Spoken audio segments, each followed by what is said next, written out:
आहे. आपले प्रतिनिधी अक्षय भाटकर सुद्धा तिथेच आहेत. आपण अक्षयकडनं अधिक माहिती जाणून घेऊया. अक्षय,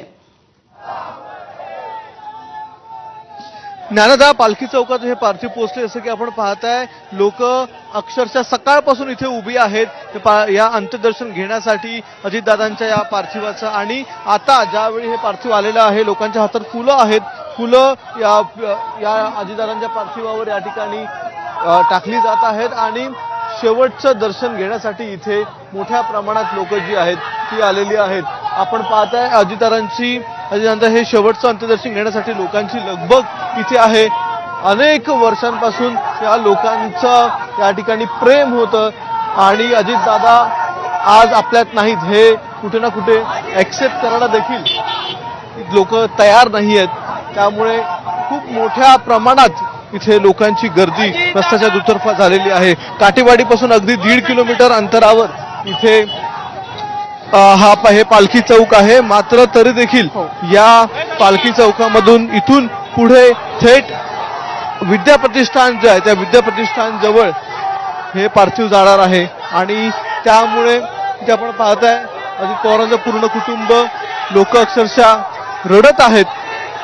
मात्र इथे आपण बघताय कशा प्रकारे लोकांचा अजितदादा यांचं शेवटचं अंत्यदर्शन घेण्यासाठी इथे रीघ लागलेली आहे. 7 ते 8 किलोमीटरचं अंतर इथून आहे विद्याप्रतिष्ठानपर्यंत.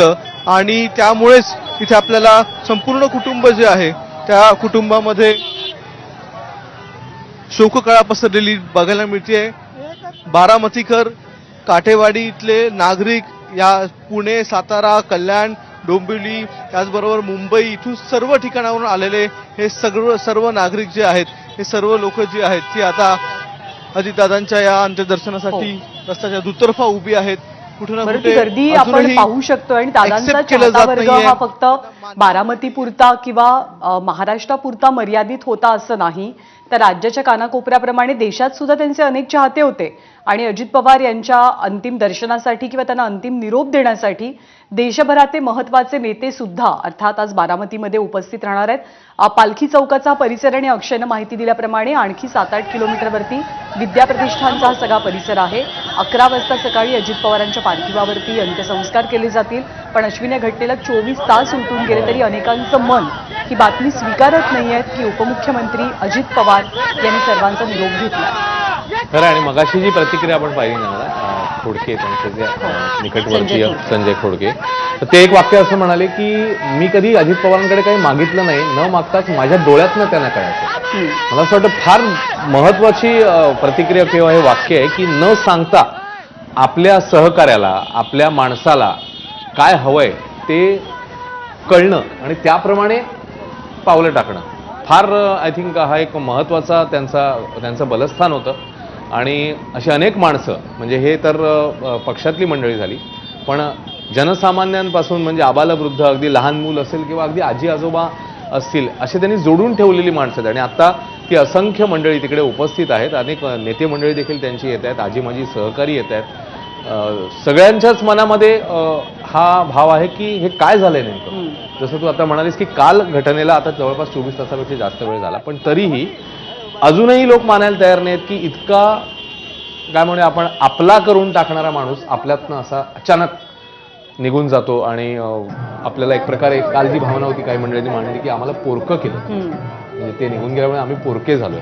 तर ही भावना अनेकांच्या मनात आहे. नेता जेव्हा एखाद्या प्रदेशाचा असतो, रोहिणी खडसे आणि रुपाली ठोंबरे पाटील आपल्याला दिसत आहेत.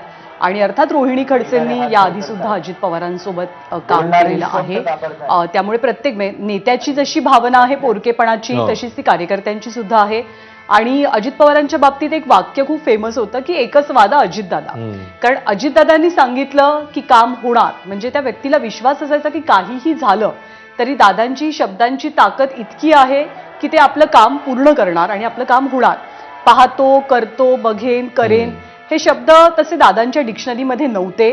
त्यामुळे सडेतोड थेट बोलणारं व्यक्तिमत्व हीच दादांची पहिल्यापासूनची ओळख होती आणि ती अर्थात त्यांची शेवटपर्यंत ओळख बनून राहिली. बारामतीनं अजितदादांना भरभरून दिलं, खूप जास्त प्रेम केलं आणि अर्थात दादांनी सुद्धा बारामतीवरती तितकंच प्रेम केलं. काटेवाडी असो बारामती असो याचं सर्वांगीण विकासाचं स्वप्न त्याच एका ध्यासानं पवार